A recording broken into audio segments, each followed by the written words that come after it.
નમસ્કાર ખેડૂત મિત્રો, આજે તારીખ 6 જૂન 2025 આજની સવારની હવામાન અપડેટની અંદર માહિતી મેળવીએ તો ગુજરાતની અંદર પ્રી મોન્સૂન એક્ટિવિટી જોવા મળી રહી છે.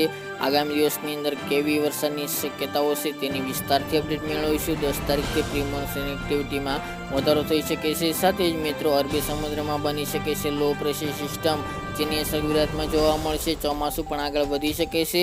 ચોમાસું ગુજરાતની અંદર ક્યારે પ્રવેશ કરશે તેની પણ વિસ્તારથી માહિતી મેળવીશું.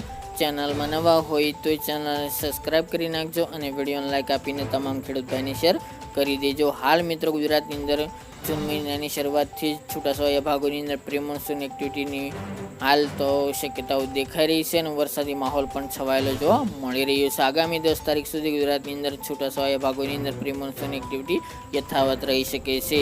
આજે મિત્રો ખાસ કરીને 6 તારીખ દરમિયાન 11ના દિવસ દરમિયાન પણ ગુજરાતના અનેક ભાગોની અંદર વરસાદી ઝાપટાઓ જોવા મળી શકે છે.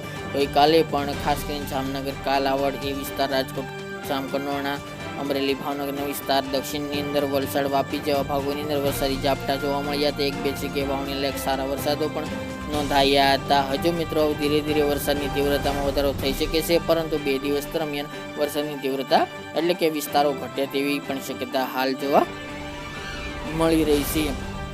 આજે 11 દિવસ દરમિયાન મિત્રો સૌરાષ્ટ્ર અને દક્ષિણ ગુજરાતની અંદર વરસાદની સંભાવના છે, જેમાં વલસાડ, વાપી, ડાંગ, નવસારી, તાપી જિલ્લાની અંદર વરસાદની શક્યતાઓ છૂટાછવાયા ભાગોની અંદર જોવા મળશે. એ સિવાય સૌરાષ્ટ્રની અંદર થોડું જોર રહી શકે છે. 1-2 સેન્ટરોની અંદર ભારે વરસાદ નોંધાય છે. ત્યાં વાવણી લાયક સારા વરસાદો પણ પડી શકે છે, જેમાં જિલ્લાઓની વાત કરીએ તો સુરેન્દ્રનગર, રાજકોટ, જૂનાગઢ, અમરેલી, ભાવનગર અને બોટાદ જિલ્લો, આટલા જિલ્લાઓની અંદર વરસાદની શક્યતા આજે પણ જોવા મળશે. આગામી 7 થી 10 તારીખ દરમિયાન વરસાદની ગતિવિધિ થોડી સામાન્ય ઘટે તેવી પણ શક્યતા હાલ જોવા મળી રહી છે. 10 તારીખથી વરસાદની માત્રા અને વિસ્તારમાં વધારો થાય તેવું પણ અનુમાન હાલ જોવા મળી રહ્યું છે. મિત્રો 10 થી લઈને 15 તારીખ દરમિયાન પણ પ્રી મોન્સૂન એક્ટિવિટી વધશે, જેના કારણે સૌરાષ્ટ્ર અને દક્ષિણ ગુજરાતની અંદર વરસાદની ગતિવિધિમાં વધારો થતો જોવા મળશે. તેમજ અમુક ભાગોની અંદર વાવણી લાયક સારા વરસાદો પણ જોવા મળે તેવી પણ શક્યતા હાલ જોવા મળી રહી છે.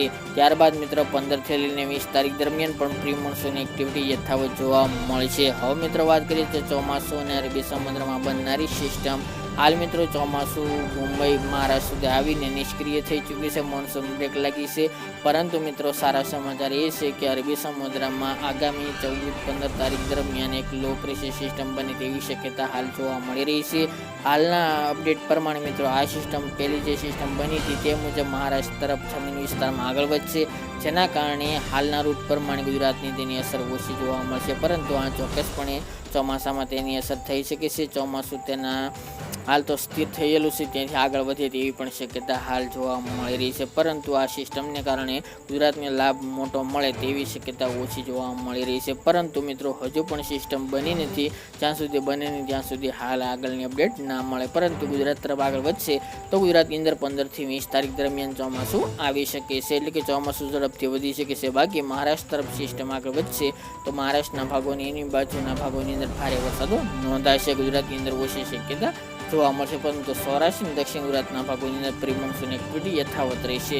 બાકી મિત્રો ચોમાસું તેના નિર્ધારિત સમય મુજબ જ આવે તેવી સંભાવના છે. હાલના અપડેટ પ્રમાણે મિત્રો 21 થી લઈને 30 જૂન દરમિયાન ગુજરાતના મોટાભાગના ભાગોની અંદર સારી ચોમાસાની શરૂઆત થાય તેવી પણ હાલ શક્યતાઓ દેખાઈ રહી છે. બાકી મિત્રો કચ્છ અને ઉત્તર ગુજરાતની અંદર આ મહિને એટલે કે જૂન મહિનો પૂર્ણ થતાં ચોમાસું પ્રવેશ કરે એટલે કે સારા વરસાદો નોંધાય જુલાઈ મહિનાની અંદર પહેલા અઠવાડિયા દરમિયાન તેવું અનુમાન હાલ જોવા મળી રહ્યું છે. બાકી મિત્રો પવનની ઝડપમાં ઘટાડો જોવા મળી રહી છે. આગામી દિવસની અંદર કોઈ પણ ફેરફાર હશે તો અપડેટ આપતા રહીશું.